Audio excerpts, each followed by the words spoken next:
Right, so in this first example of how we vary rate, we're going to look at the surface area. So the surface area is going to be related to the reacting surface of a solid. So we're going to look at how changing the surface area of two substances can affect the rate of the subsequent reaction that you would see.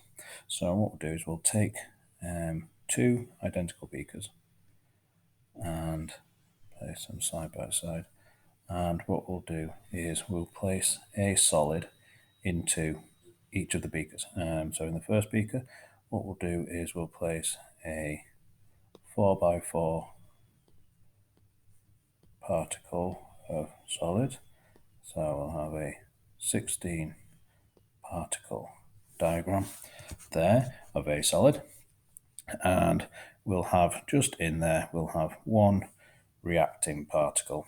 Well, now we'll imagine this is a solution, so we'll imagine obviously that it's full of particles, but to simplify the diagram, we'll just have one reacting red particle there, and we'll do exactly the same thing in the other one. We'll have the same red reacting particle, but this time instead of having what's essentially a 4 by 4 particle diagram there, we'll chop it up and we'll split up the 4 by 4 pieces of solid into four 2 by 2 particles. And what's important to see is we've got the same number of particles in each diagram. We've got 16 blue particles. We've got 16 blue particles in both diagrams, and we've got the one reacting red particle. And what we can see diagrammatically is that the particle which is going to react, so for example, we'll say that one there, and we'll say that one there. As we've just said, they have to collide.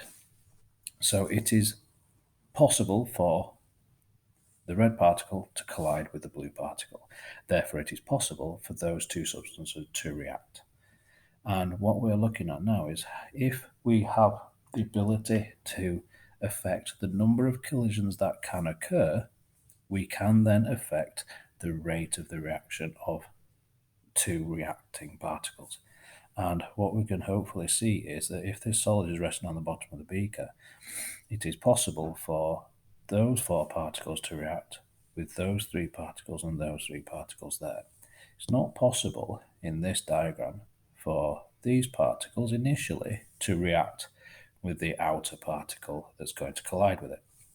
However, in the other example, it is possible for all of these particles to be hit by the red particle. It can get down between the gaps and collide with every single one of the 16 particles.